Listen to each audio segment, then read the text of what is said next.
디모데전서는 다른 서신들과는 조금 특별한 부분이 사람한테 쓰여진 말씀입니다. 골로새서면 골로새 교회에 보낸 바울의 편지, 바울의 서신서인데 빌레몬서와 함께 디모데전서, 후서, 디도서 이런 말씀들은 그 디모데라는 사람에게, 디도라는 사람에게, 빌레몬이라는 사람에게 이렇게 보낸 말씀입니다. 그가 편지를 쓰면서 그 내용에 따라서 조금 구분이 될 텐데 특별히 디모데전서, 디모데후서 그리고 디도서는 목회서신이라고 부릅니다. 그 내용이 디모데가 교회를 목회하면서 그 초대 교회가 세워지면서 공동체가 서가게 될 때 어떻게 이 교회의 질서를 유지해 나아가고 어떻게 이 공동체가 주님의 말씀대로 잘 커갈 수 있을지, 치리할 수 있을지에 대해서 바울이 이렇게 조언을, 권면을 하고 있습니다. 당시 여러 정황들을 보았을 때 이 디모데는 연소했던 것처럼 보입니다. 나이가 그렇게 많지 않았을 것처럼 보여집니다. 그래서 바울의 영적인 아들이다 이렇게 이야기하는 사람들도 많고 실제로 그것은 어떤 영적인 영향력뿐만이 아니라 나이 차이도 있기 때문에 오는 그런 말씀이라고 싶습니다. 바울이 로마로 잡혀간 이후에 그곳에서 몇 해 동안 감옥에서 수용자 생활을 죄수 신분으로 살았는데 일반적으로 학자들은 그리고 나서 풀려난 다음에 한 2년에서 3년 정도 자유로운 생활을 하다가 다시 붙잡혀서 순교한 것으로 생각하고 있습니다. 그 자유로웠던 2년, 3년 정도의 시간 그때에 이 목회서신 중에 하나였던 디모데 전서와 후서를 썼을 것이라고 그러니까 바울의 생애에 있어서는 제일 말년에 그리고 그가 여러 인도하심과 상황을 보았을 때 정말로 하나님께로 돌아갈 날이 얼마 남지 않았구나. 육신의 건강의 문제가 아니라 정황상 순교할 수도 있겠구나. 이런 여러 정황들이 이렇게 떠오르게 될 때 즈음에 사랑하는 교회와 그리고 디모데를 위해서 이렇게 하십시오. 이렇게 해보십시오. 교회 일들에 대해서 꼼꼼하고 아주 사랑스럽게 사랑을 듬뿍 담아서 쓴 말씀입니다. 그리고 이 6장 말씀은 그 중에서도 디모데 개인에게 디모데 이렇게 하십시오. 생활을 이렇게 붙잡아 가십시오. 라고 다시 한번 살뜰하게 권면하는 부분입니다. 디모데 전서가 이런 내용이라면 오늘 바울의 음성을 통해서 바울의 권면과 바울의 말을 통해서 오늘 우리에게 주님께서 주목하게 하시고 오늘은 이렇게 한번 살아보십시오. 오늘은 여러분들 삶에서 이러이러한 분들을 기억하십시오. 라는 것을 디모데 전서를 통해서 우리가 좀 직접 이렇게 듣고 붙잡고 싶습니다. 첫 번째로 오늘 본문 말씀에서 우리가 주목하고 붙잡고 싶은 것은 우리가 하나님의 사람이라는 거예요. 우리가 하나님의 사람이고 하나님의 사람이기에 하나님을 쫓는 삶을 살아, 쫓아가는 삶을 살아, 따라가는 삶을 살아라. 이것에 대해서 우리가 좀 주목하고 싶습니다. 11절 말씀을 보면 이렇게 이야기하고 있어요. 하나님의 사람이여 그대는 이 악한 것들을 피하십시오. 의와 경건과 믿음과 사랑과 인내와 온유를 쫓으십시오. 이렇게 나와 있습니다. 우리의 정체성에 대해서 바울이 디모데에게 디모데 너는 하나님의 사람이야. 너는 하나님의 사람이다. 기억해라. 너는 하나님의 사람이야. 이렇게 이제 이야기하고 당부하고 있는 부분입니다. 너 하나님의 사람이고 그래서 너 의와 경건과 믿음과 이런 일들을 쫓는 삶을 살아라. 따라가는 삶을 살아라. 추구하는 삶을 살아라. 이렇게 이제 권면하고 있는 겁니다. 우리가 하나님의 사람이라고 이야기할 때 이 의미가 여러 가지 의미로 다가올 수 있겠지만 하나님께 속해 있다. 이것은 하나님의 소유라라는 의미이겠습니다. 너 하나님의 사람아, 너 하나님의 사람이여 라는 것은 우리를 소유하시는 분, 우리가 속해 있는 사람, 우리가 속해 있는 것이 어디인가, 누구인가에 대해서 명확하게 밝히고 있는데 우리가 하나님께 속해 있는 사람이고 그 말은 하나님이 우리를 소유하고 계시고 하나님이 마치 우리의 아버지이시고 우리의 주인이셔서 우리를 이야기할 때 하나님께서 하실 은혜와 마음들에 대해서 이렇게 보게 하시고 떠오르게 하시는 것을 명확하게 기억하라 말씀하고 계시는 거예요. 우리 한국에도 이와 비슷한 호칭으로서 이해할 수 있는 게 있는데요. 아이들이 처음에 태어나면 누구누구 엄마, 누구누구 아빠 이렇게 이야기하죠. 근데 거꾸로 여러분 아버지, 어머니를 이렇게 보고 이야기할 때 얘는 어느 집 아들이야. 저도 제가 어렸을 때 제 주위에 있는 분들이 목사 가정, 목사 집이라고 꼭 이야기를 하셨는데 저희 아버지께서 목회를 하셨으니까 목사 집 아들이라고, 목회하는 집 아들이라고, 저를 설명할 때 목사 아들이라고 그렇게 이야기를 많이 하셨어요. 그러니까 저는 제 이름이 차기룡이고 제가 어떤 일을 꿈꾸고 있고 뭐 이런 것과 상관없이 저는 목사의 아들이었어요. 목사의 아들. 그러니까 저는 저희 아버지의 아들이니까 그렇게 설명될 수가 있겠죠. 그러니까 하나님께서도 우리에게 기억하라고 이야기하시는 것은 너 하나님 사람이야. 너 하나님 사람이야. 너 누군지 기억해, 명심해. 저를 설명하고 제 정체성과 제가 어떻게 살아야 하는지를 설명할 때 가장 중요한 떠올려야 될 기준이 뭐냐면 너 하나님의 사람이야. 너 하나님의 것이야. 너 하나님께 속해 있어. 그것에 대해서 계속해서 우리에게 강조하시고 붙잡아 주시는 것이라고 싶어요. 바울이 권면하기를 악한 거 피하라고 합니다. 너 하나님의 사람이니까. 그러면서 악한 것을 피하라고 이야기하면서 좋은 것들을 쫓아야 될 것에 대해서 이야기합니다. 내가 약한 것, 그리고 내가 무너지기 쉬운 것을 피해가는 것 좋은 방법이지만 피할 수 있는 가장 좋은 탁월한 선택은 뭐냐면 내가 이거 안 해야지, 이거 만지지도 말아야지, 이런 것들과 함께 오히려 거꾸로 내가 더 좋은 것을 따라가야지, 내가 주어져 있는 시간에 죄질 만한 것 안 해야지, 이것도 방법이지만 더 적극적인 방법은 내가 그 시간에 하나님을 적극적으로 따라가고 주님을 쫓아가야지. 그게 죄를 피하고 넘어서게 되는 굉장히 중요한 방법이고 통로가 될 수 있는 것이에요. 그래서 권면하고 있는 겁니다. 의와 경건과 믿음과 사랑과 인내와 온유를 쫓아가라. 이것을 딱 한마디로 요약하면 이렇게 저는 설명할 수 있겠다고 싶어요. 주님을 쫓아가라. 주님을. 우리의 삶에 주님을 따르고 쫓아가는 삶에 대해서 잊지 마라. 너 하나님의 사람이고 너 하나님의 사람이 하나님을 쫓아가는 거야. 하나님께서 우리의 삶에 모델로 보여주신, 완전한 모델로 보여주신 주님을 쫓아가는 삶을 사는 거야. 그것을 잊지 않고 쫓아가고 쫓아가면 주님께서 보시기에 놀라운 주의 은혜와 마음을 누리게 하실 거라는 거예요. 저는 축구를 많이 좋아하진 않습니다만 그래도 축구 이렇게 유명한 선수들이 어떻게 행동했다 이렇게 하면 그 재미있게 이렇게 보기도 하거든요. 막 뛰어다니고 이런 것들은 조금 아직까지는 그렇지만 보는 거는 이게 좀 좋아합니다. 요즘은 이제 손흥민 선수와 함께 김민재 선수라고 아주 열심히 잘하는 팀이 있죠. 그런 선수가 있죠. 근데 한 번은 그 선수가 뭐 어떻게 잘한다 뭐 이런 걸 이렇게 보고 오는 것도 재미있지만 재미있는 영상을 한번 본 적이 있어요. 그 뭐 결정력이라고 그러던가 제가 정확한 용어는 잊어버렸는데 그 끝난 다음에 그 선수가 어디를 뛰어다녔는지를 이렇게 그래픽으로 표시하더라고요. 그래서 공을 가지고 경기 중에 얼마나 넓은 범위를 이 선수가 영향력을 미쳤는지, 얼마만큼은 커버했는지, 얼마만큼은 수비했는지를 요즘은 이렇게 다 계산을 하더라고요, 컴퓨터로. 그래서 그 사람이 뛰어다녔던 것 같다 하니까 많이 움직이면 색깔이 좀 붉은색으로 표현이 돼서 적게 움직였는지 많이 움직였는지 이렇게 설명을 하는데 우리나라의 김민재 선수가 엄청 넓은 거예요. 다른 그 똑같은 90분을 뛴 선수들 중에서 여러 포지션, 위치에서 경기를 같이 했는데 비교했을 때 김민재 선수가 엄청 넓고 엄청 많이 뛰어다닌 거예요. 엄청 많이.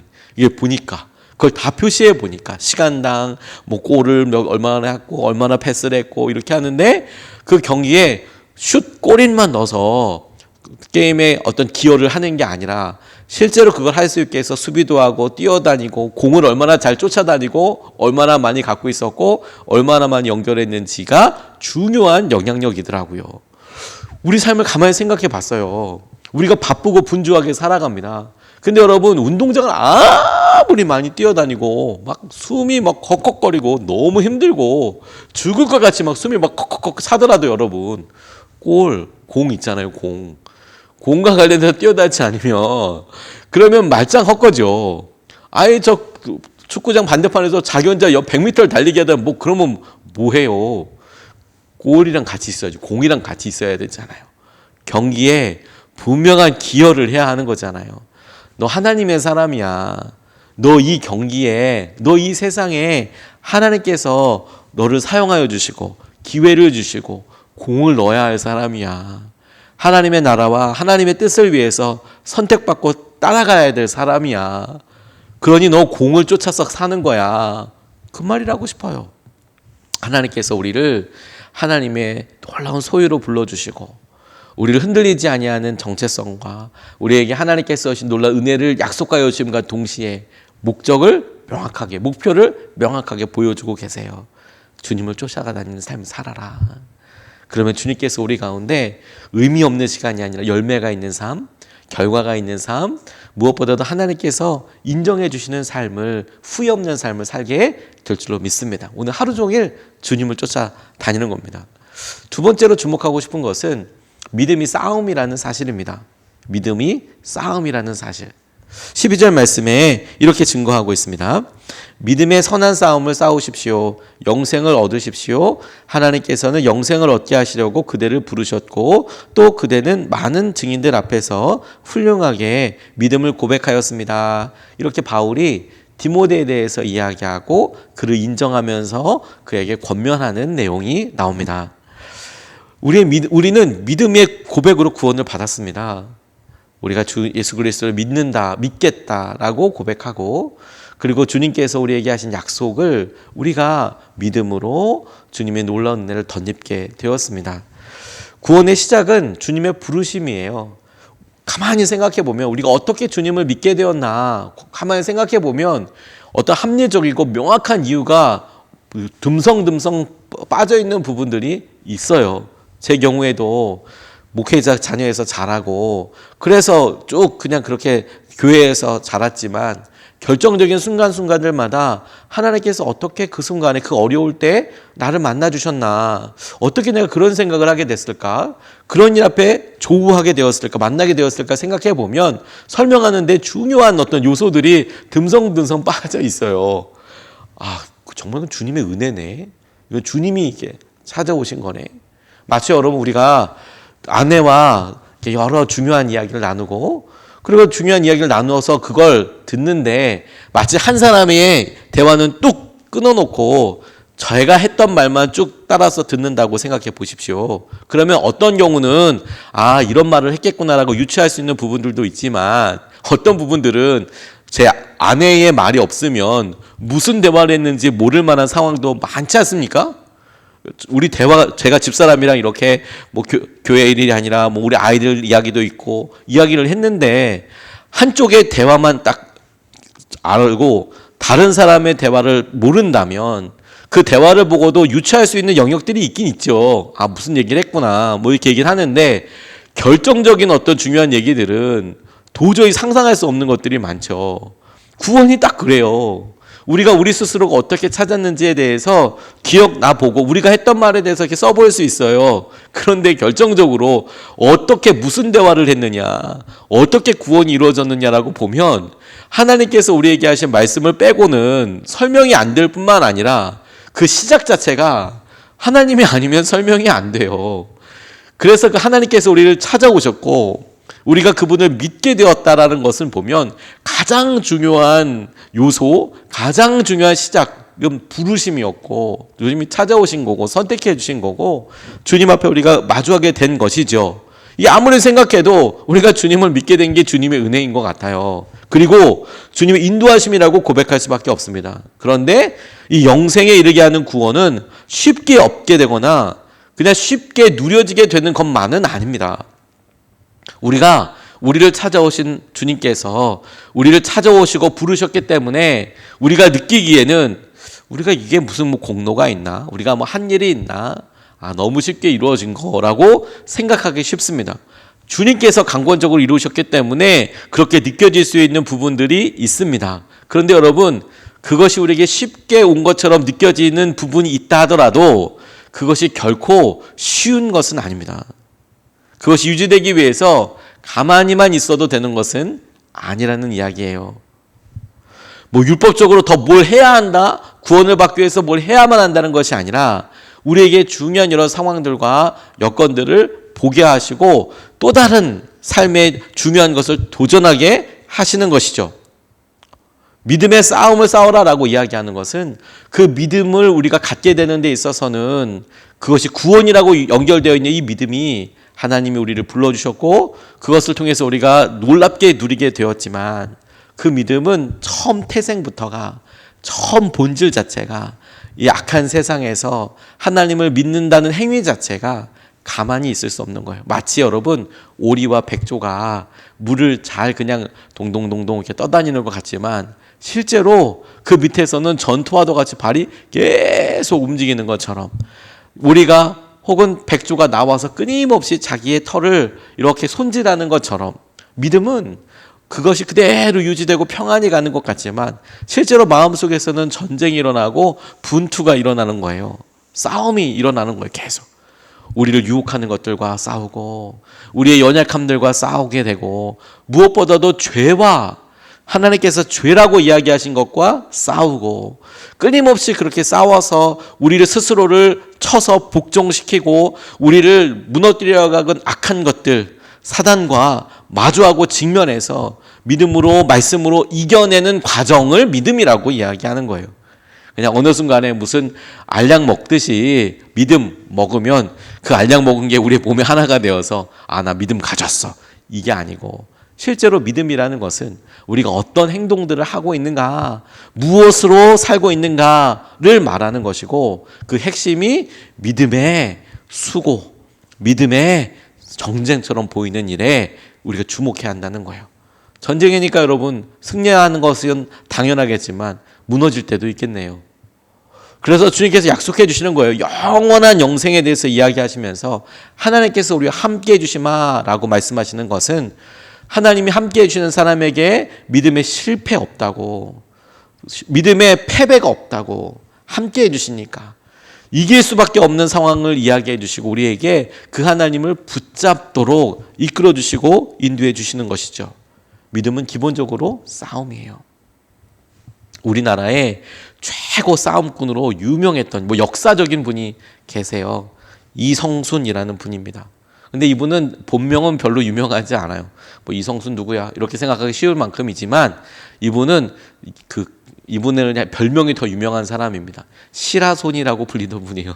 시라손이 누구냐? 이거 벌써 오래된 사람이라고 생각하기 쉽지만 우리나라 그 김두한 혹은 우리나라 이렇게 주목 싸움 이런 거 있을 때 일제 시대 때 가장 탑으로 우리나라 전국을 제패한 싸움꾼으로 유명한 분이었어요. 조직을 만들지 않고 혼자서 이렇게 또 주먹으로 중국까지 가서 막 이겨먹고 그랬던 분입니다. 전주 이씨였고 평안북도 신의주에서 자랐는데 놀라운 사실은 이분이 목사 아들이었다는 거예요. 이기정 목사님의 아들로 태어났다는 거예요. 근데 세상에서 소문난 싸움꾼이었어요. 세상에서. 그런데 이분이 여러 정치적인 격변도 겪게 되고 테러도 당하게 되고 이렇게도 됐지만 영락교회 교인들이 탄원해 주기도 하고 해서 1960년대에 어려운 일들을 통해서도 넘어서게 됐어요. 그런데 이분이 아내를 그렇게 사랑했대요. 아내를 유별나게 사랑했는데 조선 최고의 싸움꾼임에도 불구하고 아내가 죽을 병에 걸렸을 때 자기가 사람과 싸워서는 진 적이 없는데 몇십 대 1로도 막 싸우고 유명하거든요. 그랬던 사람인데 아내가 아프니까 엎어져서 기도하셨다는 거예요. 우리 아내 한 번만 살려달라고. 그리고 낫게 됐다는 거예요. 아내분이 낫게 됐대요. 이진옥 권사님이라는 분인데 낫게 됐다는 거예요. 그리고 그걸 통해서 하나님을 믿게 됐다는 거예요.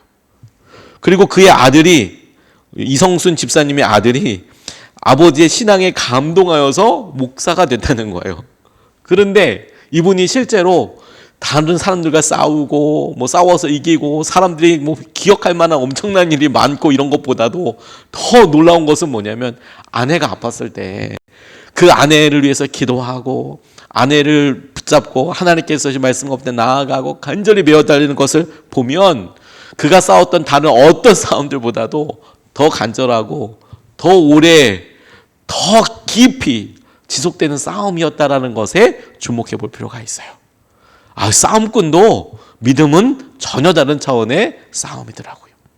오늘 여러분 우리가 우리의 연약함과 우리의 간절함으로 인해서 기도하게 됩니다. 싸움이에요. 믿음의 분투예요. 분투. 전쟁입니다. 그리고 우리는 이것에 승리하게 될 거예요. 우리가 이 사실을 붙잡고 하나님께서 오늘 우리에게 도전하시는 것을 우리가 기도하며 믿음을 사용해서 승리하는 저와 여러분 되시기를 주님의 이름으로 축복합니다. 두 가지 말씀을 같이 나눴습니다. 우리는 하나님의 사람입니다. 그래서 주님을 쫓아가는 삶을 사는 것입니다. 아무리 뛰어다녀도 공이랑 같이 다녀야 평가받는 겁니다. 주님을 또 쫓아가야 평가받는 겁니다. 두 번째, 믿음은 싸움입니다. 애시당초 믿음은 싸움이었습니다. 연약할 수 있습니다. 두려울 수 있습니다. 그런데 하나님과 함께 하시기에 이길 수밖에 없는 싸움입니다. 우리가 이것에 대해서 붙잡고 오늘 승리하는 삶을 살았으면 좋겠습니다. 두 번 나눠서 기도하겠습니다. 첫 번째 기도, 주님만 따르게 해주십시오. 주님만 바라보게 해주십시오. 이렇게 기도하고 싶습니다. 주님, 오늘 우리의 삶을 주님께서 하루를 딱 평가하실 때 여러분 우리가 잘 때 마치 축구 경기의 기여도가 이렇게 나오는 것처럼 짱 표현한다고 생각해 보십시오. 엄청 바쁘고 분주하게 뛰어다녔는데 공이랑 상관없이 뛰어다녔으면 진짜 험한 삶일 거예요. 주님을 쫓아가는 삶, 주님을 바라보는 삶, 그게 우리 삶의 중요한 포인트로 중요한 중심이 될 겁니다. 주님만 따르게 해주십시오. 주님만 바라보게 해주십시오. 주님께서 하시는 놀라운 은혜만 쫓아가게 하여 주십시오. 우리가 첫 번째로 같이 함께 기도하시겠습니다.